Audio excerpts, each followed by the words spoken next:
Hi everyone, this is Deepika. Welcome back. I hope कि आप सभी बहुत अच्छे होंगे। एक बार फिर से स्वागत है स्टडी विद कंफर्ट में। आज के सेशन में हम लोगों ने दिसंबर 2013 का पेपर लिया हुआ है। ये दिसंबर में यूजीसी नेट एग्जामिनेशन हुआ था पॉलिटिकल साइंस का 2013 में। तो ये दिसंबर वाले सेशन का आज हम लोग क्वेश्चन यहाँ पर पूरे एड्रेस करेंगे पॉलिटिकल साइंस के। And the best part is कि ये हिंदी और इंग्लिश हम लोग दोनों में डिस्कशन करेंगे। ओके, तो दोनों ही मीडियम के स्टूडेंट्स के लिए इक्वली बेनिफिशियल रहने वाला है। क्वेश्चन को डिस्कशन के साथ साथ ही हम लोग इसमें से एडिशनल इन्फॉर्मेशन को डिस्कस करेंगे और साथ ही साथ ये डिस्कस करेंगे कि किसी भी एमसीक्यू को जो थोड़े से ट्रिकी होते हैं, ओके, जो इनडायरेक्ट पूछे जाते हैं, उसमें हम एलिमिनेशन मेथड यूज़ करके किस तरीके से हम ऑब्जेक्टिव क्वेश्चंस को एड्रेस करेंगे, अप्रोच करेंगे। तो एक तरीके से एमसीक्यू को सॉल्व करने की जो प्रैक्टिस है, जो स्किल्स है, वो भी हम यहाँ सीखेंगे अलोंग विद द नॉलेज। तो जैसा कि आपको पता है कि पेपर में 50 क्वेश्चंस हैं टोटल। ओके, तो एक सिंगल वीडियो में सारे ये पूरे 50 क्वेश्चंस को डिस्कस करना थोड़ा सा लॉन्ग वीडियो हो जाएगा और आपके लिए बोरिंग भी हो जाएगा। तो मैं इसको दो पार्ट में करूँगी यहाँ पर। पहले पार्ट में मैं 1 से लेकर 25 तक क्वेश्चन डिस्कस करूँगी और इसके सेकेंड पार्ट में मैं 26 से लेकर 50 तक क्वेश्चन डिस्कस करूँगी। इसके पहले 2014 का जो जून का पेपर था, ओके, उसको मैंने ऑलरेडी डिस्कस किया हुआ है। अगर आपने नहीं देखा है तो UGC NET examination political science की प्लेलिस्ट जो मेरे चैनल में बनी हुई है उसमें जाकर आप देख सकते हो। प्रॉपर हम लोगों ने 50 क्वेश्चंस उसमें डिस्कस किए हैं। एंड ट्रस्ट मी गाइस, ये बहुत ज़्यादा हेल्पफुल होगा अगर आप इसको सीरियस लेंगे। मेरा एक और सजेशन है आपको यहाँ पर कि प्लीज़ पेन कॉपी लेकर ज़रूर बैठो। जो एडिशनल इन्फॉर्मेशन है, जो कॉन्सेप्ट है, वो नोट करते चलो, ताकि आपके शॉर्ट नोट्स तैयार होते चलेंगे और ये बहुत हेल्पफुल होते हैं। पर्सनली मैंने सेम एक्सरसाइज करी थी ड्यूरिंग माय प्रिपरेशन जब मैंने जेआरएफ निकाला था, कि मैं प्रीवियस ईयर्स के साथ जो क्वेश्चन होते थे ना, उनसे मैं कॉन्सेप्ट के साथ साथ एडिशनल इन्फॉर्मेशन लिखती थी और मैं उनको गूगल या किताब के द्वारा और ज़्यादा इन्फॉर्मेशन इकट्ठा करती थी, जिससे कि वो मेरा पूरा कॉन्सेप्ट क्लियर हो जाता था। और इस तरीके से कॉन्सेप्ट क्लियर हो जाने से क्या है, अगर कुछ नेक्स्ट टाइम सेम क्वेश्चन तो रिपीट नहीं होगा, बट अगर उस कॉन्सेप्ट से क्वेश्चन पूछा गया तो वो मैं सॉल्व कर पाती थी। ओके, तो इस तरीके से ये स्ट्रैटेजी आपको बहुत हेल्पफुल होगी, क्योंकि सारे लोग इक्वली उतना ही हार्ड वर्क करते हैं प्रिपरेशन के लिए, लेकिन कुछ मार्क्स से हमारा नेट या जेआरएफ रह जाता है। राइट, एक बेसिक मार्क्स तो हम सभी कर लेते हैं, लेकिन 2-4 क्वेश्चन से ही हमारा अगर रुकता है तो रुकता है। तो आपको वही 2-4 क्वेश्चन, इस तरीके की जो स्ट्रैटेजीज हैं उनका यूज़ करके उन 2-4 क्वेश्चन को ऐड ऑन करना है, ताकि आप इसको क्रैक कर सकें। समझ में आई मेरी बात यहाँ पर? तो चलिए हम शुरू करते हैं आज का पहला क्वेश्चन, जो पॉलिटिकल साइंस का पेपर 2 है, जो ये दिसंबर 2013 का है। क्लियर हो गई ना ये बात यहाँ पर?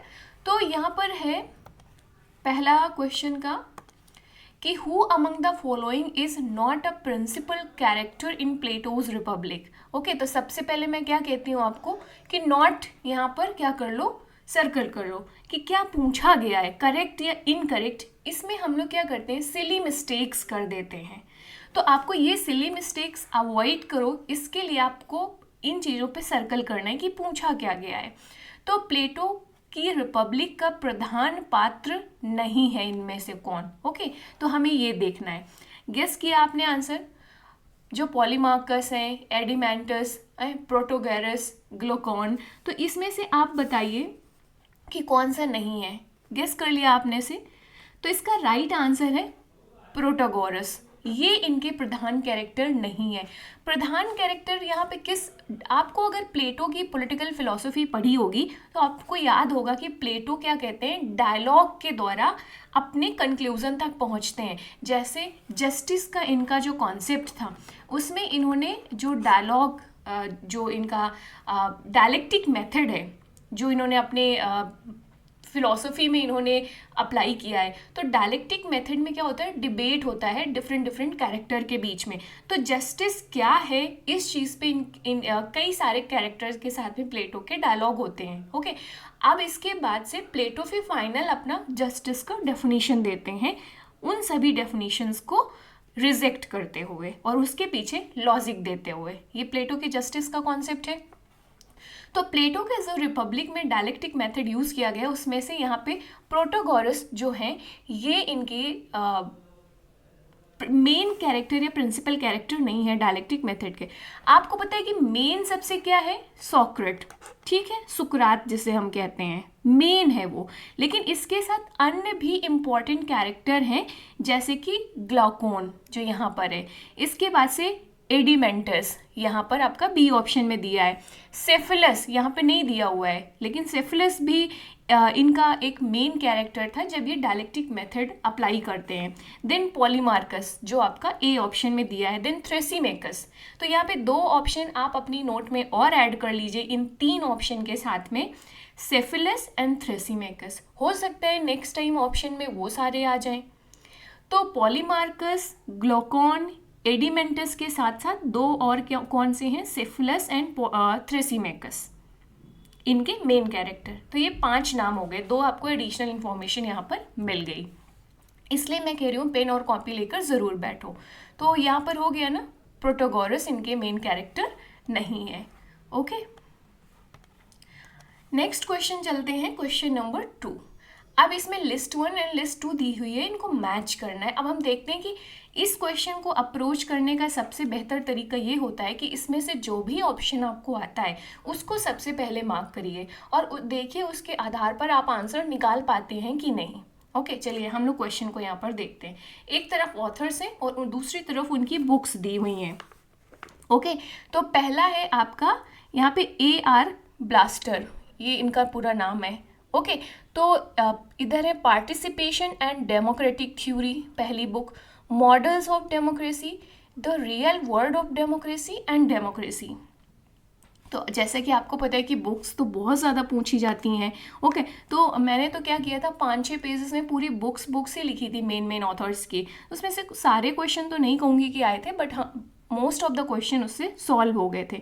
तो आपको पता है कि यहाँ पे जो डेमोक्रेसी बुक है, द रियल, सबसे ज़्यादा तो डेविड हेल्ड की आपको बुक पता होनी चाहिए। यहाँ पे कौन सी थी, मॉडल्स ऑफ डेमोक्रेसी, काफ़ी पॉपुलर बुक है models of democracy, David held की। ओके, मॉडल्स ऑफ डेमोक्रेसी बहुत इंपॉर्टेंट है।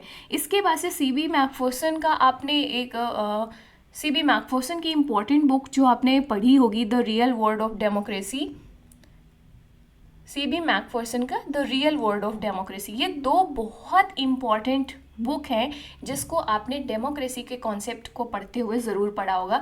अच्छा ठीक है, अगर आपने जो ये बुक है आपका A ब्लास्टर और दूसरा C पेटमैन, ये नहीं अगर पढ़ी होगी तो ये 2 तो ज़रूर पढ़ी होगी, CB Macpherson and David held की।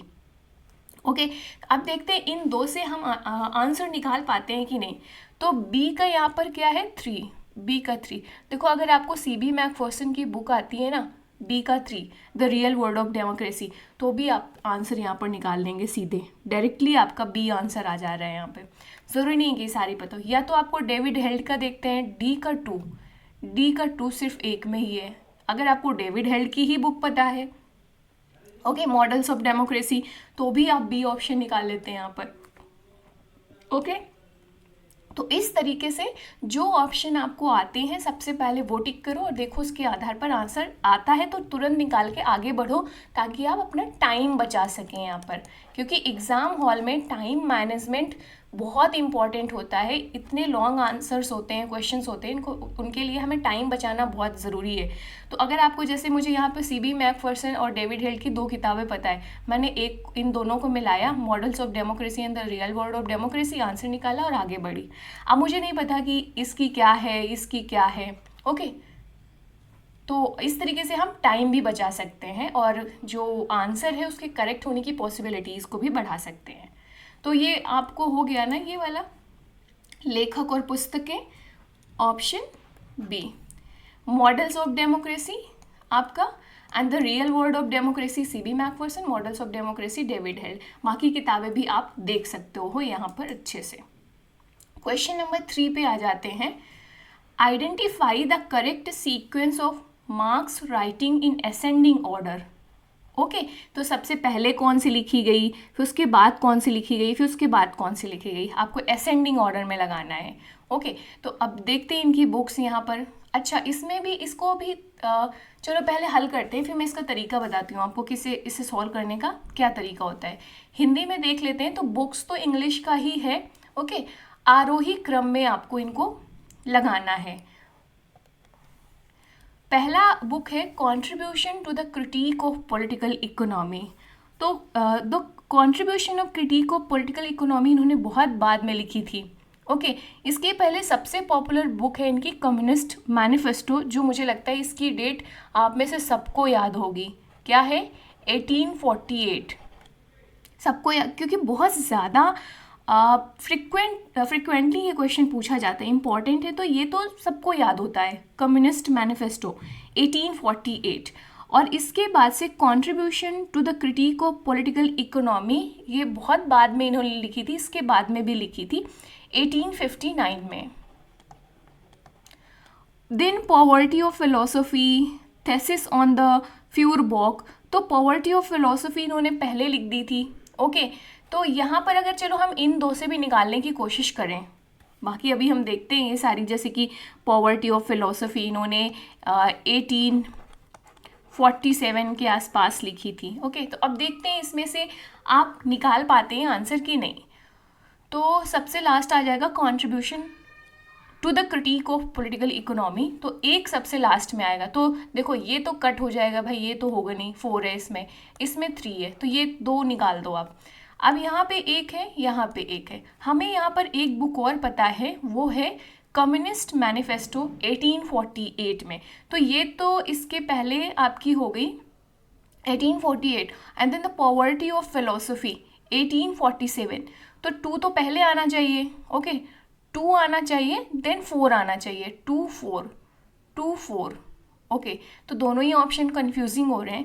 इसके लिए यहाँ पे ज़रूरी है आपको थेसिस ऑन जो आपकी बुक है फ्यूरबॉक की, ये भी आनी चाहिए। थेसिस ऑन द फ्यूरबॉक 1845 के आसपास लिखी गई।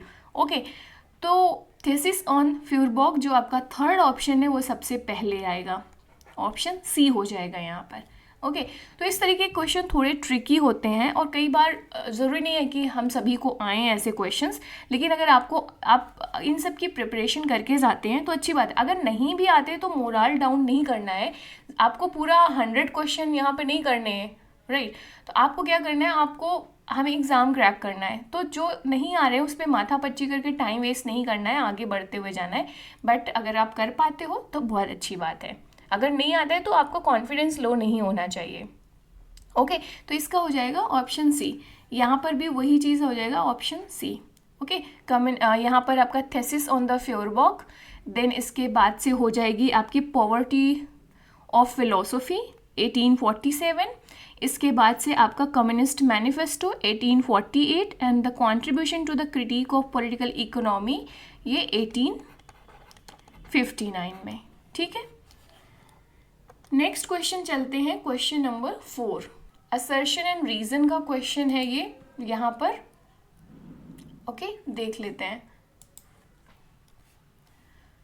For behaviourist it was better to be wrong than the vague. Okay reason क्या है? It was better to be vague than the non relevantly precise for behaviourist. तो बिहेवियरिज्म या बिहेवियरिस्ट जो हैं उनके बारे में यहाँ पे कैरेक्टरिस्टिक्स बताई गई हैं। तो व्यवहारवादियों के लिए अस्पष्ट होने की बजाय गलत होना बेहतर था। ओके अस्पष्ट होने की बजाय गलत होना बेहतर था, बजाय गैर प्रासंगिक रूप से यथार्थ होने के अस्पष्ट होना बेहतर था। ओके तो यहाँ पे कह रहा है कि वो गलत हो सकते हैं लेकिन अस्पष्ट नहीं होंगे। दूसरी बात कह रहा है कि गैर प्रासंगिक वो नहीं होंगे भले ही अस्पष्ट हो जाएं। ओके तो इसमें से आप इसको थोड़ा सा फिर से पढ़ो कि जो बिहेवियरिस्ट है उनके लिए मेन चीज़ क्या होती थी। जो बिहेवियरिस्ट हैं उनके लिए क्या होती थी, वो कहते थे ना कि जो पॉलिटिकल साइंस है इसकी साइंटिफिक इंक्वायरी होनी चाहिए, ऑब्जेक्टिविटी होनी चाहिए, राइट, फैक्ट बेस्ड होना चाहिए, ये मेन कैरेक्टरिस्टिक थे बिहेवियरिज्म के। ओके, तो फैक्ट बेस्ड, ओके, इसके बाद से ऑब्जेक्टिविटी होनी चाहिए, राइट, साइंटिफिक इंक्वायरी की बात करते थे ये इसके बिहेवियरिज्म के कैरेक्टरिस्टिक्स थे यहाँ पर। ओके, तो यहाँ पर पहला क्या कह रहा है कि it is better to be vague than the non relevant. Okay, तो ये यहाँ पर आपका सही हो जाता है। क्यों सही है? देखो, वो कहते हैं अस्पष्ट मत रहो, भले चाहे गलत हो जाओ। तो अगर आप ऑब्जेक्टिविटी निकालोगे, फैक्ट बेस्ड इंफॉर्मेशन निकालोगे, साइंटिफिक बेस्ड इंफॉर्मेशन निकालोगे, ओके, टूल्स एंड टेक्निक का यूज़ करोगे, तो आप अस्पष्ट तो नहीं, आप अस्पष्ट कैसे रहोगे? अगर वैल्यू बेस्ड होता तो अस्पष्ट होने के चांसेस हैं, लेकिन अगर फैक्ट बेस्ड है, ऑब्जेक्टिविटी है और इसके साथ साथ में साइंटिफिक इंक्वायरी है, तो स्पष्टता या क्लैरिटी तो होगी ही ना वहाँ पर, क्योंकि आप साइंटिफिक इंक्वायरी कर रहे हो, एक्सपेरिमेंटल बेसिस पे कर रहे हो, तो अस्पष्ट होने की गुंजाइश या प्रोबेबिलिटी तो वहाँ नहीं है, भले ही आप गलत हो सकते हैं। देखो, अगर फैक्ट के बेस्ड में कंक्लूजन निकाला तो वो गलत हो सकता है हमारी ऑब्जेक्टिविटी के आधार पर, लेकिन वो स्पष्ट होगा। तो इसलिए व्यवहारवादियों के लिए अस्पष्ट होने की बजाय गलत होना बेहतर था। पहला ऑप्शन सही है। क्यों सही है ये समझ में आया। दूसरा ऑप्शन है कि बजाय गैर प्रासंगिक रूप से यथार्थ होने के अस्पष्ट होना बेहतर था, तो ये यहाँ पर गलत हो जाता है। बजाय गैर प्रासंगिक रूप से यथार्थ होने के, तो भाई यथार्थ होना और प्रासंगिक होना, अस्पष्ट होना बेहतर था। तो भाई इनके लिए यथार्थ, ऑब्जेक्टिविटी तो बहुत इंपॉर्टेंट चीज़ थी ना, या रेलेवेंसी बहुत इंपॉर्टेंट चीज़ थी जो यहाँ पे बात की है। भाई नॉन रेलेवेंट कैसे हो सकता है? तो ये गलत है। It is better to value, मतलब अस्पष्ट हो जाओ लेकिन नॉन रेलेवेंट रहो। फिर वही चीज़ आ गई, दोनों कंट्रास्ट है, अस्पष्ट कैसे होगा इसमें? ओके, तो ये चीज़ को ध्यान रखना है आपको। तो यहाँ पर ये ऑप्शन गलत हो जाता है। तो यहाँ पर सही ऑप्शन क्या हो जाएगा? A is true and R is false, D option. Question समझ में आ गया? अगर आपको बिहेवियरिज्म का कॉन्सेप्ट अच्छे से आता है और अच्छे से समझा है आपने, तो इस क्वेश्चन को बहुत ही आसानी के साथ आप निकाल सकते थे। नेक्स्ट आ जाते हैं क्वेश्चन नंबर 5 में। Who said each person possesses an inviolability founded on justice that even the welfare of society as a whole cannot override। Okay, तो अब इस तरीके की बात कौन करता है?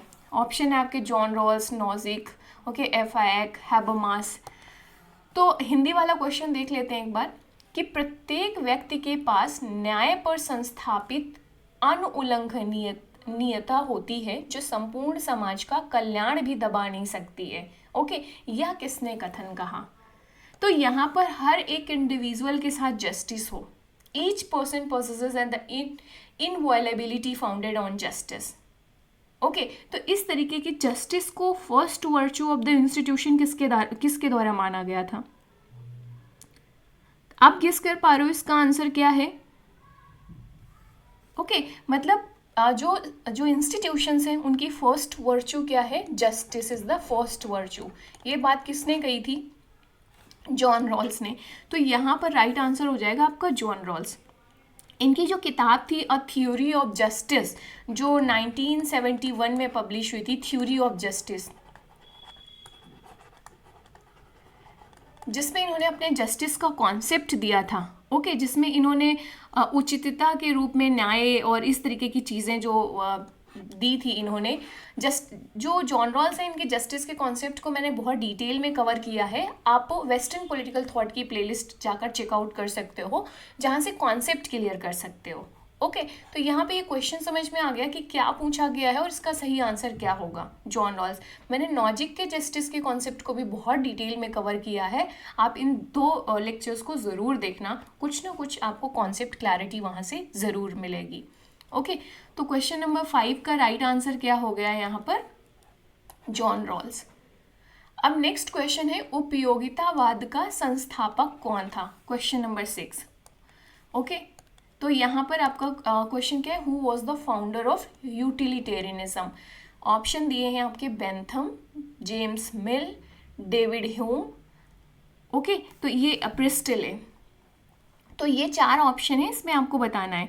तो उपयोगितावाद या जो यूटिलिटेरियनिज्म थ्योरी है, इसके फाउंडर कौन है? बहुत इजी क्वेश्चन है ये, बेंथम। ओके, तो यहाँ पर आपको बेंथम एंड जेएस मिल का नाम याद हो। यहाँ पे जेम्स मिल दिया है, कंफ्यूज मत होना। ओके, दोनों ही नाम अलग अलग हैं। तो इसमें से बेंथम यहाँ पे आपके फाउंडर हो जाएंगे। यूटिलिटेरियनिज्म ऑफ बेंथम पर भी मैंने कॉन्सेप्ट क्लैरिटी के लिए बहुत डिटेल वीडियो बनाई है, आप जाकर देख सकते हो वेस्टर्न पॉलिटिकल थॉट में। यूटिलिटेरियनिज्म बेसिकली क्या था कि हर एक एक्शन को आप कैसे जज करोगे, किस आधार पर? यूटिलिटी के आधार पर। और वो यूटिलिटी किस आधार पर मेजर की जाएगी कि भाई वो हैप्पीनेस कितना इंक्रीज कर रही है। कोई एक्शन आपका मोरल तभी रहेगा, एथिकल तभी रहेगा जब वो लोगों, मैक्सिमम लोगों की हैप्पीनेस को इंक्रीज कर रहा है। ओके, इस आधार पर जजमेंट होगा। तो गवर्नमेंट के एक्शन कैसे होने चाहिए कि भाई समाज में मैक्सिमम लोगों की मैक्सिमम हैप्पीनेस को इंक्रीज किया जाए। ओके, ये इनका मेन कॉन्सेप्ट था। नेक्स्ट आ जाते हैं क्वेश्चन नंबर 7। निम्नलिखित में से कौन सा लेख माओ द्वारा नहीं लिखा गया है? क्या पूछा गया है? माओ द्वारा नहीं लिखा गया है। On new democracy, on coalition government, people's war, on people's democratic dictatorship. तो which one of the following writing is not written by the Mao? Okay, on new democracy, on coalition government, people's war, on people's democratic dictatorship.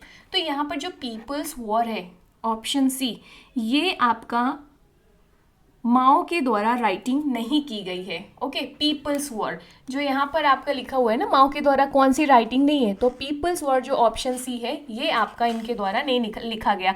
बाकी on new democracy, coalition government, on people's democratic dictatorship, ये दोनों ही किताबें इनके द्वारा लिखी गई हैं। ठीक है, तो इसका राइट आंसर क्या हो जाएगा? सी। नेक्स्ट आ जाते हैं क्वेश्चन नंबर 8 पे। Okay, question number 8। तो गांधी जी दक्षिण अफ्रीका क्यों गए थे? पूछा गया है कि गांधी जी दक्षिण अफ्रीका क्यों गए थे, क्या रीजन था, कब गए थे? ये तो फैक्चुअल इंफॉर्मेशन हो गई। क्यों गए थे, ये इस तरीके का क्वेश्चन, थोड़ा सा देखो एनालिटिकल क्वेश्चन पूछा गया है। ओके, आपको अपनी प्रिपरेशन भी इसी अकॉर्डिंग करना है, सिर्फ फैक्ट से भी काम नहीं चलेगा, आपको थोड़ा सा एनालिटिकल पावर डेवलप करनी पड़ेगी। तो why did Gandhi ji go to the South Africa? On invitation by the Indians in South Africa to study bar at law, to fight a case of a Gujarati businessman, to visit South Africa with family. तो आपको बहुत अच्छे से याद है क्यों गए थे। जो एक गुजराती बिजनेसमैन थे, उनके लिए एक केस लड़ने के लिए गए थे। ओके, वो उन व्यापारी का नाम क्या था? दादा सेठ अब्दुल्ला। दादा सेठ अब्दुल्ला एक गुजराती व्यापारी थे दक्षिण अफ्रीका में, उनका केस फाइट करने के लिए गए थे। कब गए थे? ये डेट भी बहुत इंपॉर्टेंट है, 1893 में गए थे। और नाम भी याद कर लीजिए, दादा सेठ अब्दुल्ला। इसीलिए मैं कहती हूँ कॉपी पेन लेकर ज़रूर बैठो, एडिशनल इन्फॉर्मेशन ज़रूर नोट डाउन करो। तो गांधी जी का जो साउथ अफ्रीका का ट्रिप है, ये अपने आप में एक कॉन्सेप्ट है कि भाई कब गए थे, क्यों गए थे, किसके लिए गए थे और वापस कब आए, और दक्षिण अफ्रीका में रहते हुए उन्होंने कौन कौन से ऑर्गेनाइजेशन इस्टेब्लिश किए थे। ये एक अपने आप में पूरा कॉन्सेप्ट है जो आपको पढ़ के जाना चाहिए।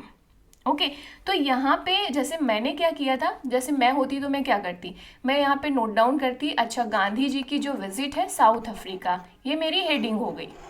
अब इसमें इंफॉर्मेशन कब हुई कि भाई हाँ 1893 में गए थे, दादा सेठ अब्दुल्ला का केस लड़ने के लिए गए थे जो गुजराती व्यापारी थे, और वहाँ पर जाकर उन्होंने कुछ ऑर्गेनाइजेशन बनाए थे, जैसे नटाल इंडियन कांग्रेस 1894 में नटाल इंडियन कांग्रेस का गठन किया था। फिर वहाँ पर रहते हुए और भी कुछ, जैसे वहाँ पे पहला सत्याग्रह आंदोलन चलाया था 1906 में, 1906 में। ओके, इसके बाद से टॉलस्टाय फॉर्म, फीनिक्स आश्रम की वहाँ पर स्थापना की थी इन्होंने, ये मैं इसमें इंफॉर्मेशन नोट करूँगी। और वहाँ से वापस कब आए थे? 9 जैन को 1915 को ये इंडिया वापस आए थे।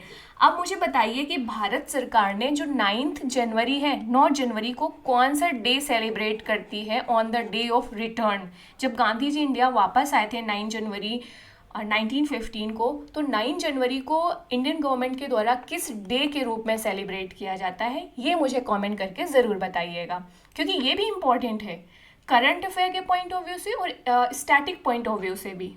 ओके, तो इस तरीके से देखो, गांधी जी का साउथ अफ्रीका में ट्रिप, इससे क्वेश्चन पूछा गया है। अपने आप में ये कॉन्सेप्ट है, इसके बारे में पूरी इन्फॉर्मेशन मैंने एक जगह लिख ली। नेक्स्ट टाइम इससे जो भी क्वेश्चन पूछा जाएगा वो मैं यहाँ से कर लूँगी। ज़रूरी नहीं है कि सेम क्वेश्चन रिपीट हो, लेकिन हाँ, ये कॉन्सेप्ट अगर रिपीट होगा तो मेरा आंसर गलत नहीं होगा।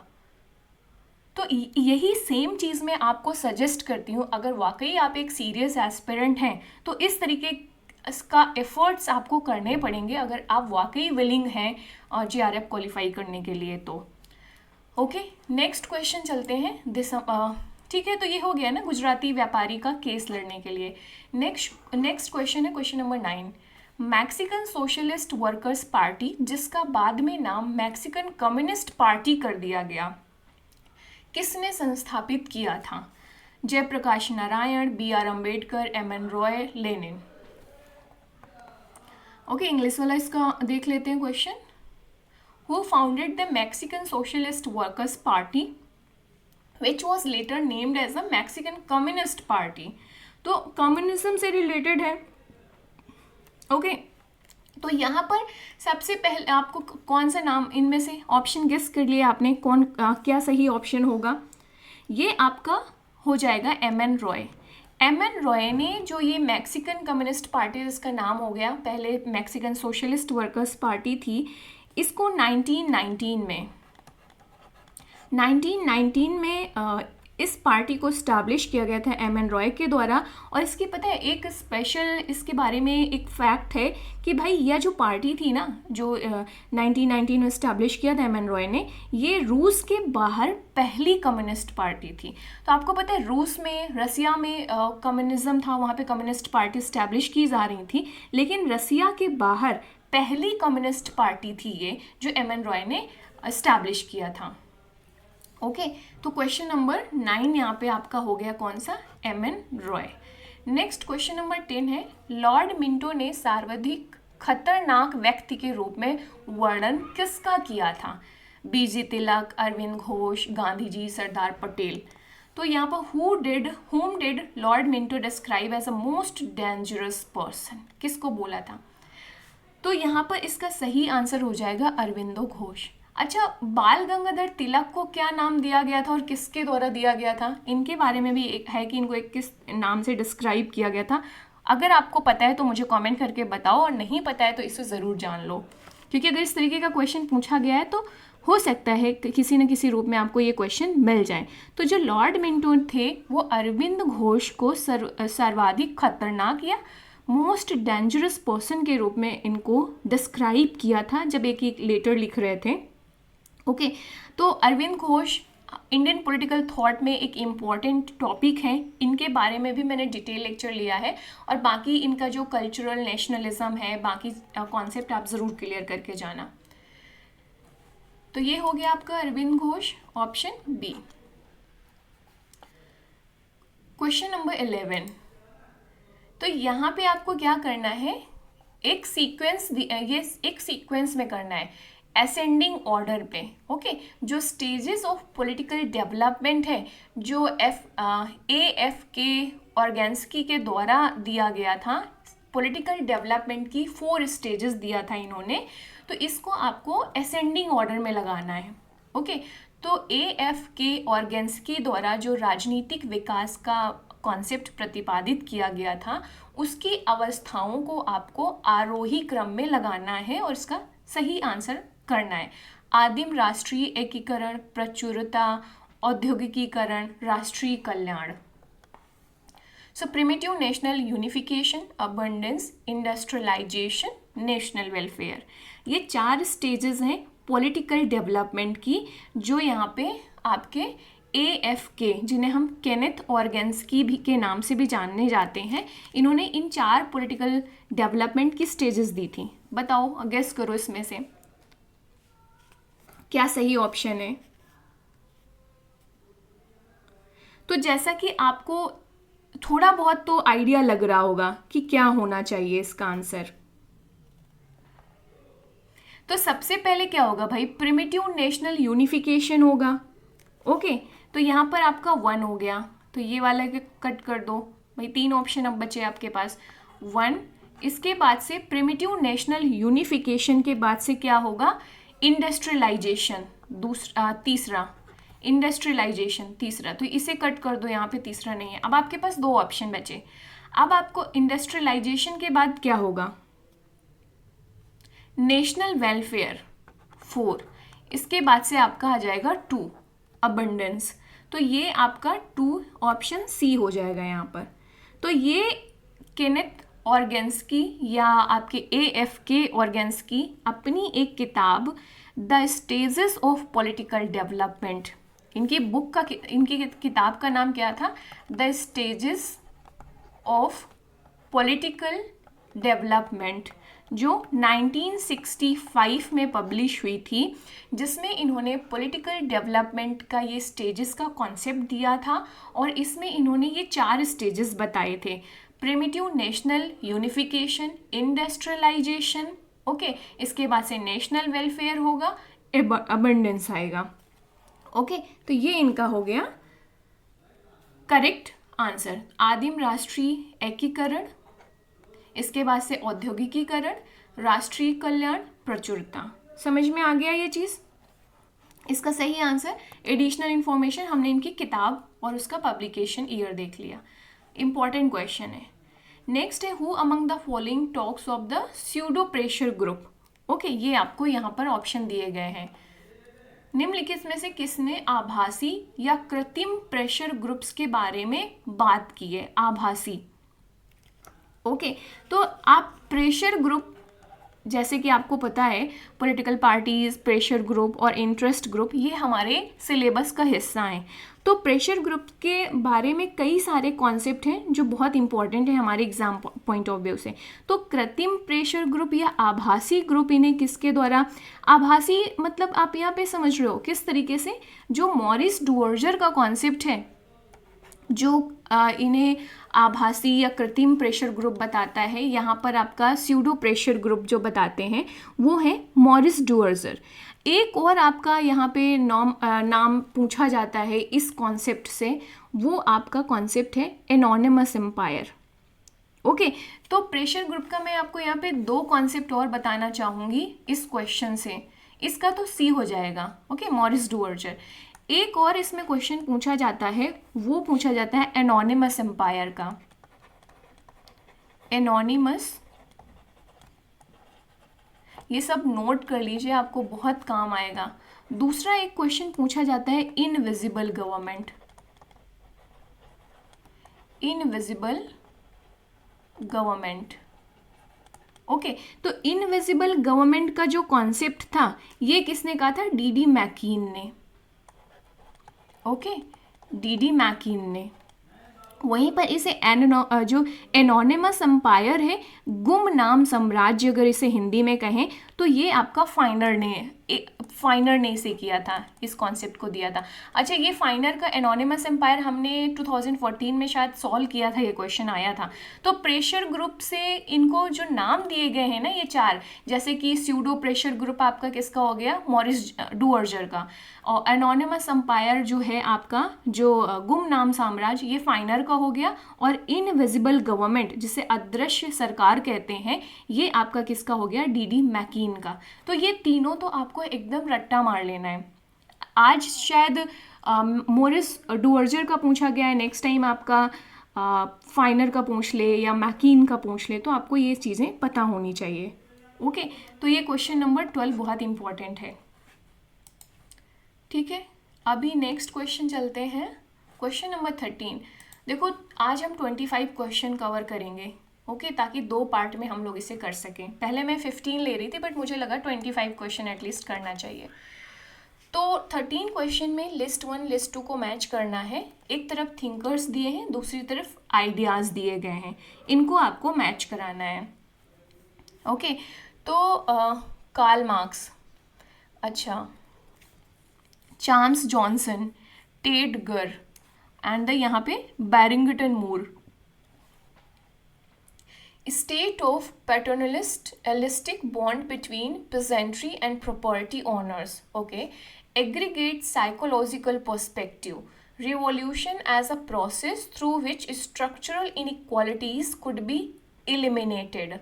Okay, revolution as a process through which structural inequalities could be eliminated, value coordinated social model. अच्छा, तो इसमें से आपको कौन सा आ रहा है, गेस करो। हम हिंदी वाला भी देख लेते हैं तब तक। कृषक वर्ग और संपत्ति स्वामियों के बीच पैतृकवादी संबंध की स्थिति, समग्र मनोवैज्ञानिक परिप्रेक्ष्य, प्रक्रिया के रूप में क्रांति जिसके जरिए रचनात्मक असमानताओं को समाप्त किया जा सकता है, मूल्य समन्वित सामाजिक व्यवस्था मॉडल।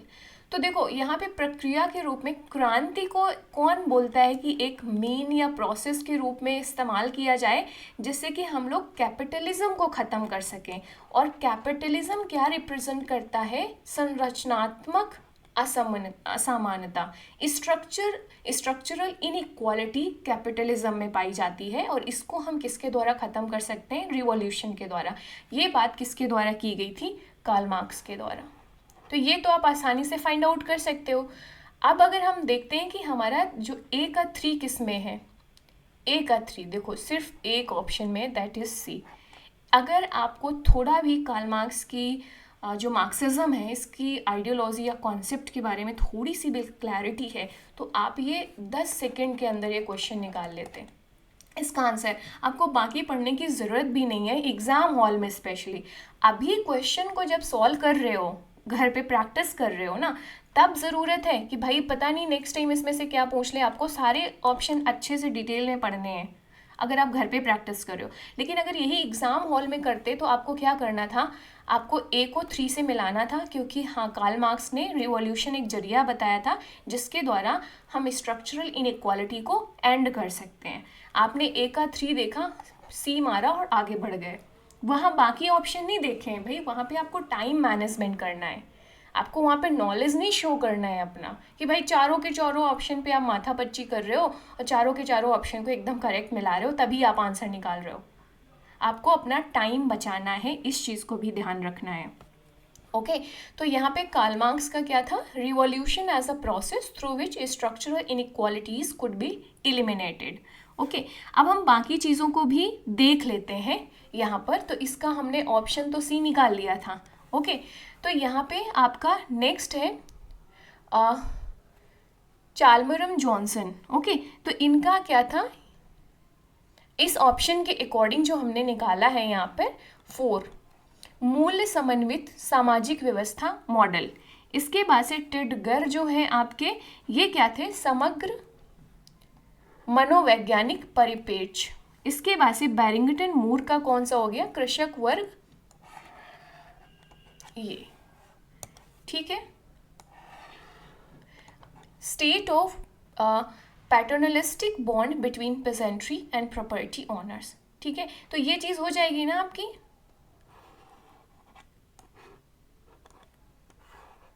ये मैच कर लिया हमने, तो यहाँ पर तो आपको अच्छे से बाकी सारे ऑप्शन करके जाना है। नेक्स्ट आ जाते हैं क्वेश्चन नंबर 14 में। इसमें फिर से टाइप ऑफ गवर्नमेंट है और प्रिंसिपल एट्रीब्यूट दिया हुआ है। तो एक तरफ जो सरकार का प्रकार है, मतलब टाइप्स ऑफ गवर्नमेंट, हिंदी वाला भी देख लेते हैं क्वेश्चन हम। तो हाँ, एक तरफ सरकार का प्रकार है और उसके मुख्य गुण जो मेन कैरेक्टरिस्टिक है वो दिया हुआ है। तो जैसे कि सैनिक शासन प्रणाली, वंशगत शासन, नकली लोकतंत्र, उदार लोकतंत्र।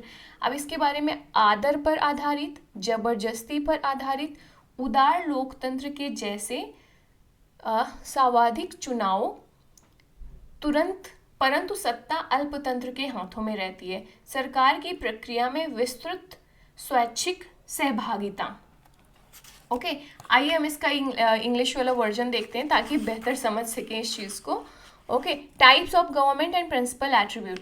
मिलिट्री रिजीम में क्या होगा, आप सोचो, जो मिलिट्री रिजीम होती हैं, ओके, जैसे तख्ता पलट होता है, मिलिट्री ने क्या कर लिया, गवर्नमेंट पे कब्जा कर लिया उसको रिप्लेस करके।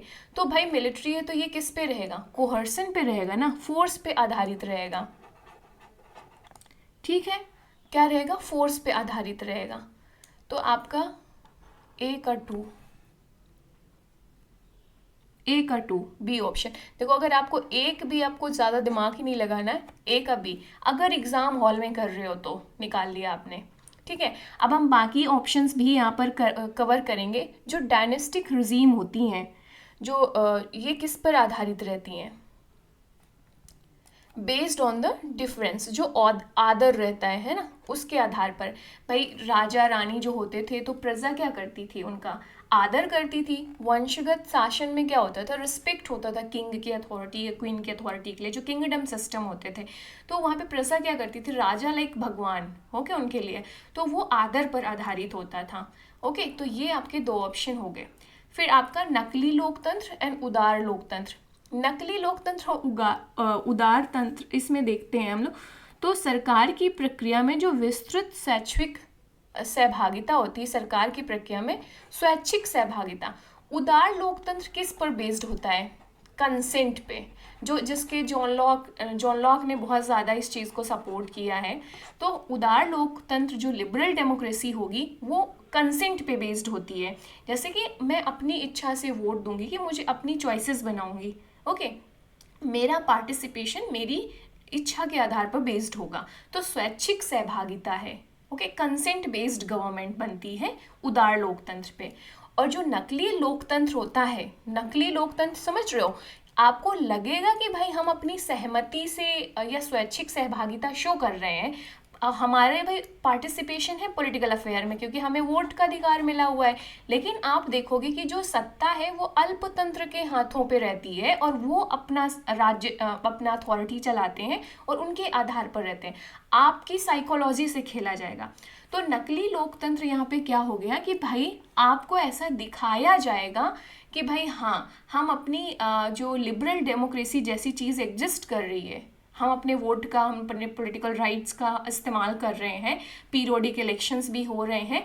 लेकिन आप देखेंगे कि जो सत्ता है वो कुछ पावरफुल लोगों या मुट्ठी भर लोगों पे रहेगी। तो ये जो पावर है that will be rest in the hands of oligarchy. Some powerful peoples will enjoy the authority and power and all the means of and resources of the country. Okay, but this whole system will look like a liberal democracy. So that is a pseudo democracy. There is a difference between pseudo democracy, जिसे हम नकली लोकतंत्र कह रहे हैं, and liberal democracy. Okay, तो ये हो गया क्वेश्चन नंबर 14। आंसर मैंने आपको बता दिया, यहाँ पे करेक्ट ऑप्शन क्या है, बी। नेक्स्ट आते हैं हम लोग क्वेश्चन नंबर 15 में। ओके, क्वेश्चन नंबर 15, आधुनिक समाज में समाजीकरण की प्रक्रिया है। इसमें से आपको सही चयन करना है। मतलब 4 ऑप्शन दिए हैं, इन करेक्ट आंसर को देखते हुए ये लग रहा है कि इनमें से कोई एक समाजीकरण की प्रक्रिया नहीं है जिसे हमें लिस्ट आउट करना है और आंसर निकालना है। Okay, the process of socialisation in modern society is specific, universalistic, instrumental, ascriptive. तो यहाँ पर हिंदी में देख लेते हैं, विशिष्ट, सार्वभौम, यांत्रिक एंड आरोपणीय। तो इसमें से हमें इसका राइट ऑप्शन निकालना है। तो यहाँ पर स्पेसिफिक, सोशलाइजेशन, ठीक है, स्पेसिफिक, यूनिवर्सलिस्टिक, ये तो 2 तो होगा ही भाई, तो इसको कट कर दो। ठीक है, 2 क्यों कह रहे हैं हम कि प्रोसेस ऑफ सोशलाइजेशन हर एक मॉडर्न सोसाइटी में प्रेजेंट है। ओके, इंस्ट्रूमेंटल है, यांत्रिक है, ठीक है, तीसरा भी है, तो ये इसमें तीसरा नहीं है, हम इसको कट कर देते हैं। स्पेसिफिक है, देखो स्पेसिफिक क्यों है ये, क्योंकि हर एक जो प्रोसेस ऑफ सोशलाइजेशन है वो कल्चरल या सोसाइटी बेस्ड होगी, जो मॉडर्न सोसाइटी में भी डिफ़र करती है ना, Indian society, European society, western society जिसे हम कहते हैं, तो इस तरीके, या अफ्रीकन सोसाइटी। तो हर एक समाज में सामाजिक प्रक्रियाकरण यूनिक हो सकती है। ओके, तो 1, 2 एंड 3 ये इसके ऑप्शन हो जाएंगे। Okay, specific, universalistic and instrumental. तो पॉलिटिकल सोशलाइजेशन बहुत इम्पॉर्टेंट कॉन्सेप्ट है हमारे इस यूजीसी नेट एग्जामिनेशन के सिलेबस का। ओके, तो ये अगर आपको इसमें एक सेपरेट लेक्चर चाहिए तो मुझे कमेंट करके भी बता दीजिएगा आप। तो ये हो गया, आप समझ गए ना कि हमें एक को लिस्ट आउट करना है। तो यूनिवर्सलिस्टिक तो पक्का होना चाहिए, स्पेसिफिक भी हमें समझ में आ गया कि होना चाहिए भाई, हर एक उसकी अपनी विशेषता है। तो इन आधार पर अगर हम आंसर निकालेंगे तो हमारा, इसे कहते हैं एलिमिनेशन मेथड। जो हम यहाँ पे कर रहे हैं ना कि भाई 2 तो होना चाहिए, इस ऑप्शन में 2 नहीं है तो हमने इसे एलिमिनेट कर दिया। स्पेसिफिक होना चाहिए, हमने बी भी कर दिया। और हमें अगर कन्फ्यूज़न है इंस्ट्रूमेंटल और स्क्रिप्टिव में तो हम जाएंगे इंस्ट्रूमेंटल के लिए, और ये हमारा यहाँ पर 1 2 3 राइट ऑप्शन हो जाएगा। ठीक है, ये एलिमिनेशन मेथड प्रैक्टिस से आएगा आपको। नेक्स्ट हम चलते हैं क्वेश्चन नंबर 16।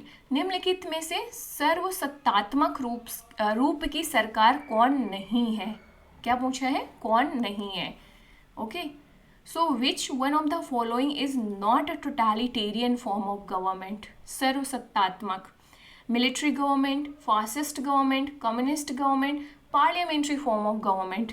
अब आपको ये बहुत भाई जो ऑप्शन दिए गए हैं, तो टोटलिटेरियन गवर्नमेंट भाई फोर्स का इस्तेमाल कहाँ होता है? मिलिट्री गवर्नमेंट में, हमने अभी पिछले एक क्वेश्चन में डिस्कस किया ये चीज़। फासिस्ट गवर्नमेंट में भी वही होगा।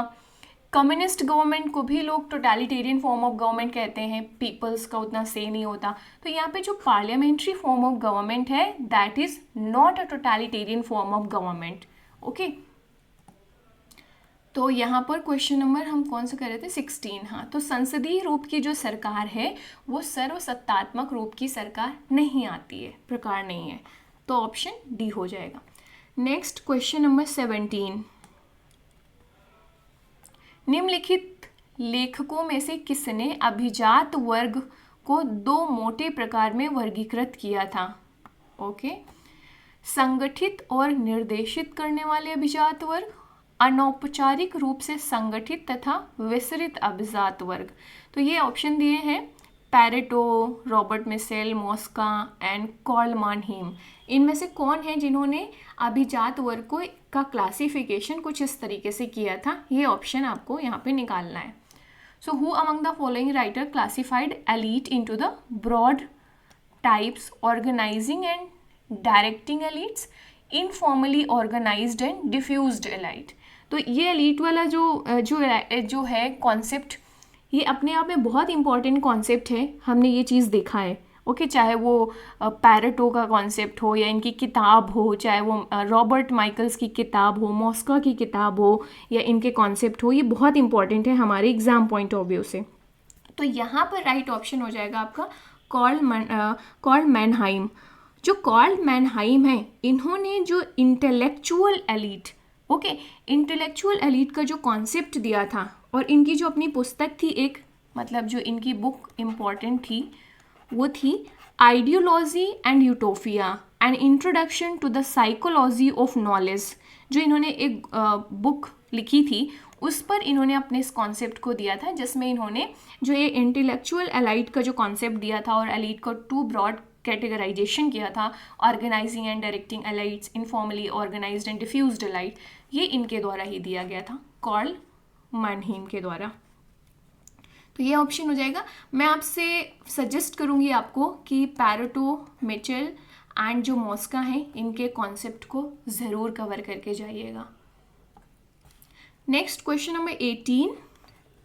यहाँ पे आपका है कि प्रतिस्पर्धात्मक व्यवस्था के अंतर्गत पार्टियों को 2 मुख्य वर्गों, टर्नओवर एंड हेजेमोनिक, दूसरा वर्ग है वैचारिक तथा व्यवहारिक, में निम्नलिखित में से किसने वर्गीकृत किया? ओके, तो who among the following classified parties under competitive system into 2 major categories? पहली कैटेगरीज है टर्नओवर एंड हेजेमोनिक, दूसरी कैटेगरीज है आइडियोलॉजिकल एंड प्रैग्मेटिक। ऑप्शन आपके दिए गए हैं यहाँ पर माइरोन वेनर और आपका लापम लोरा, ओके, लापा लोम्बारा। इसके बाद से यहाँ पे ऑलमंड एंड वर्बा का है, फिर मैकडोनाल्ड एंड मार्कल, ये चीज़ है पीटर एच मार्कल। तो इसमें से राइट ऑप्शन आपका क्या होगा, जो आपको यहाँ पे सही ऑप्शन दिया गया है? तो ये है आपका जो आपका Myron Weiner and LaPalombara. Okay, option a ये सही ऑप्शन है आपका यहाँ पर। ओके, मैं इसे रफ कर देती हूँ ताकि आपको कंफ्यूजन ना हो। ऑप्शन ए, ये वाला, ये राइट ऑप्शन है। जिन्होंने पार्टीज को कॉम्पिटिटिव सिस्टम के अंदर ये दो कैटेगरीज दिया था इन्होंने, माइरोन वीनर एंड लापालोम्बारा। तो इनकी एक बुक थी political parties and political development, जिसमें इन्होंने पार्टीज का कॉम्पिटिटिव सिस्टम में ये कैटेगराइजेशन किया था, political parties and political development. ठीक है, तो इन्होंने इस तरीके से दलीय व्यवस्था का यहाँ पर जो दल व्यवस्था है उसको यहाँ पर इन्होंने क्लासिफिकेशन कुछ इस तरीके से किया था।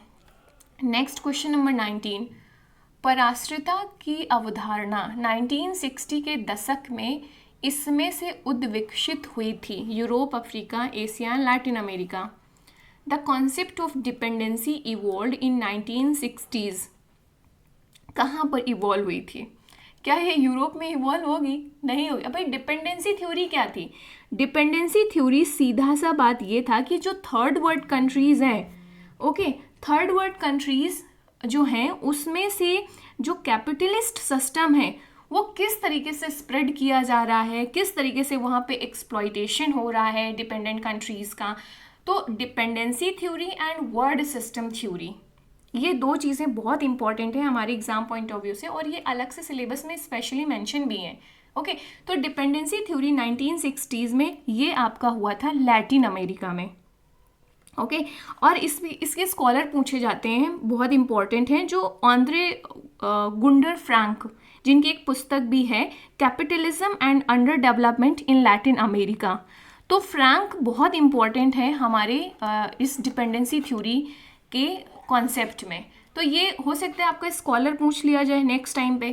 तो प्लीज़ डिपेंडेंसी थ्योरी एंड जो वर्ड सिस्टम थ्योरी है इनको बहुत अच्छे से कवर करके जाना, इनके स्कॉलर्स, इनका कॉन्सेप्ट और स्कॉलर्स की बुक्स, इतना 3 ज़रूर शॉर्ट नोट्स बना लेना। ओके, तो ये समझ में आ गया कि डिपेंडेंसी थ्योरी जो भाई थर्ड वर्ल्ड कंट्रीज़ में कैपिटलिज्म किस तरीके से स्प्रेड हो रहा है, वहाँ के रिसोर्सेज का एक्सप्लॉइटेशन हो रहा है, उसको चीज़ को लेकर था, ये लैटिन अमेरिका में ये डेवलप किया गया था। नेक्स्ट क्वेश्चन, 5 क्वेश्चन और बचे हैं गाइस। ओके, तो यहाँ पर बुक्स हैं और यहाँ पे उनके राइटर्स हैं जिन्हें मैच करना है आपको। Okay, so R.N. की, C.E. Black, Rose and Coleman की बुक है यहाँ पर। क्वेश्चन नंबर कौन सा था? 20, approaches to the study of politics, dynamics of modernisation, influencing voters, studies in political development. तो ये किताबें आपको यहाँ पे मैच करना है। अब आप इसमें देखो आपको इसमें से कौन सी बुक आती है। So approaches to the study of politics, तो आपको सबको पता ही होगा कि R.N. की है। ओके, हम देखते हैं ए का 1। ओके, देखो हमारा 1 से ही निकल आया। तो ये सारे डायरेक्टली मेंशन है। डायनामिक्स ऑफ मॉडर्नाइजेशन, ये आपका C.E. ब्लैक का हो गया। इन्फ्लुएंसिंग वोटर्स, रोज का हो गया। स्टडीज़ इन पॉलिटिकल डेवलपमेंट, कॉलमैन का हो गया। ओके, तो ये आपका आंसर निकल आएगा ए। यहाँ पर मैच कर लिया हमने ये सारी चीज़ें। Approaches to the study of politics, ये हो गया, ये हो गया, ये हो गया, ऑप्शन ए। ठीक है, ये किताबें आपको याद करना है।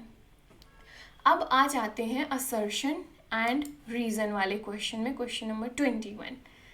सेकुलर के जो सेकुलराइजेशन या कॉन्सेप्ट ऑफ सेकुलरिज्म है उसके बारे में ये क्वेश्चन है असर्शन एंड रीज़न में। तो secularisation does not necessarily imply that people have become anti religious. Okay, तो सेकुलराइजेशन का कतई ये मतलब नहीं है कि लोग एंटी रिलीजियस बन जाएं या रिलीजन हैज़ डिसअपेयर्ड या रिलीजन डिसअपेयर्ड हो जाए from the both public domain and domain of personal belief. सही बात है, असर्शन सही है कि नहीं सही है? अब बताओ, दिस मेक अ सेंस ना कि भाई सेकुलराइजेशन का ये मतलब तो बिल्कुल नहीं था कि भाई धर्म को गायब कर दिया जाए, रिलीजन को डिसअपियर्ड हो जाए या लोग एंटी रिलीजियस हो जाएं, ऐसा तो मतलब नहीं था ना। तो ए सही हो गया यहाँ पर। रीज़न देखते हैं, religion is not just one and not necessarily the most important way in which people understand themselves and their relationship। सही बात है। तो इसमें से क्या है, आपका दोनों ही सही हो रहे हैं, क्योंकि रिलीजन कोई not just one and not necessarily the most important way in which people understood themself. Okay, religion is not the only way जिससे पीपल अपने आप को समझें। रीज़न भी सही लग रहा है। अब हमें इनके बीच का कनेक्शन में सबसे ज़्यादा कन्फ्यूजन होगी कि दोनों के बीच में रिलेशन है कि नहीं, सही व्याख्या कर रहा है कि नहीं है। दोनों सही हैं, ये चीज़ तो हमने देखा। थोड़ा सा हम दोनों के बीच में रिलेशनशिप को देखते हैं। तो पहला कॉन्सेप्ट क्लियर हो गया ना कि धर्मनिरपेक्षता का कतई ये मतलब नहीं था कि लोग धर्म विरोधी बन जाएं और सार्वजनिक क्षेत्र और जो पर्सनल विश्वास था उनका, उन दोनों से ही धर्म गायब हो जाए। धर्म मात्र एक नहीं है और अनिवार्य तौर पर सर्वाधिक महत्वपूर्ण तरीका नहीं है जिस तरीके से लोग अपने को और अपने संबंधों को समझते हैं। राइट, तो आपका आंसर ए हो जाएगा। दोनों सही हैं और दोनों ये आर व्याख्या कर रहा है भाई, इसीलिए धर्मनिरपेक्षता है इसका ये मतलब नहीं था, क्योंकि धर्म एक मात्र ऐसा तरीका नहीं है जिससे लोग अपने आप को समझें। तो ये आप इसका सही एक्सप्लेनेशन कर रहे हैं, ऑप्शन ए हो जाएगा। क्वेश्चन नंबर आ जाते हैं 22 में। क्वेश्चन नंबर 22 फिर से असर्शन एंड रीजन का क्वेश्चन है। 1980s, a period of great turbulence in Indian politics marked the appearance of several new political parties. 1980s का टाइम पीरियड ऐसा था इंडियन पॉलिटिक्स में जहाँ पर कई सारी नई पॉलिटिकल पार्टीज आईं। Reason, national parties got marginalised और become adjuncts to state parties in many states. क्या लग रहा है आपको, क्या होना चाहिए? हिंदी वाला क्वेश्चन देख लेते हैं। 1980 का दशक जो भारत का राजनीति में वृहद उथल पुथल का काल था, में बहुत सी नव राजनीतिक पार्टियां प्रकट हुई। कारण, राष्ट्रीय पार्टियां उपांतीकृत हो गईं अथवा बहुत से राज्यों में राजकीय पार्टियों की आश्रित बन गई। क्या लग रहा है? 1980s का टाइम पीरियड जो कोलिशन का टाइम पीरियड था, ओके, तो कोलिशन के टाइम पीरियड में कोलिशन पार्टीज़ के जब भाई नेशनल पार्टीज़ रिप्रेजेंट नहीं कर पा रही थी, उनको जो नई पार्टीज़, लोकल पार्टीज़ थी, ओके, रीजनल पार्टीज़ के साथ कोलैबोरेशन करना पड़ रहा था, फिर कोलिशन गवर्नमेंट बनानी पड़ रही थी। तो ये इस तरीके से देखो तो आप इसका दोनों सही भी है और सही व्याख्या भी कर रहा है। ओके, नेक्स्ट आ जाते हैं question number 23। Arrange the following in their chronological sequence. Okay, तो यहाँ पे Nehru report, quit India movement, civil disobedience movement, declaration of complete independence. Okay, तो इसमें से आपको इनकी डेट याद है? नेहरू रिपोर्ट कब आई थी? नेहरू रिपोर्ट आपका साइमन कमीशन के बाद, साइमन कमीशन कब आया था? 1927 में। उसके बाद नेहरू कमेटी रिपोर्ट आई थी 1928 में, अगर थोड़ा बहुत हिस्ट्री का आइडिया है आपको। इसके बाद से 29 में आपको पता है कंप्लीट इंडिपेंडेंस जो नेहरू जी के द्वारा किया गया था 1929 में। ओके, इसके बाद से 30 में आपको पता ही है 1930 में सिविल डिसओबीडियंस हुआ था, एंड जो क्विट इंडिया मूवमेंट था 1942 में हुआ था। अब इसके आधार पर आप मैच कर लीजिए, क्या आंसर होगा आपका? सी। ठीक है, तो इनकी डेट तो बहुत आसान है, ये तो सब आप में सबको आ रहा होगा ये चीज़। 1928 भारत छोड़ो आंदोलन, 1942 नागरिक अवज्ञा आंदोलन 1930 एंड पूर्ण स्वतंत्रता की घोषणा 1929 में। Question number 24। सर्वोच्च न्यायालय ने निम्नलिखित में से किस वाद में कहा कि संशोधन का अधिकार संसद का है और यह अधिकार असीमित था? संशोधन का अधिकार, तो आपको पता है कि डॉक्ट्राइन वाला जो था ना, बेसिक डॉक्ट्राइन का कॉन्सेप्ट, वो केशवानंद भारती केस में आया था। और केशवानंद भारती केस में जब डॉक्ट्राइन का कॉन्सेप्ट आया, बेसिक स्ट्रक्चर का या बेसिक डॉक्ट्राइन का कॉन्सेप्ट, उसमें कहा गया था कि जो संसद है, जो पार्लियामेंट है, वो संशोधन तो कर सकती है लेकिन वो सीमित है। किसके द्वारा? बेसिक स्ट्रक्चर थ्योरी के द्वारा।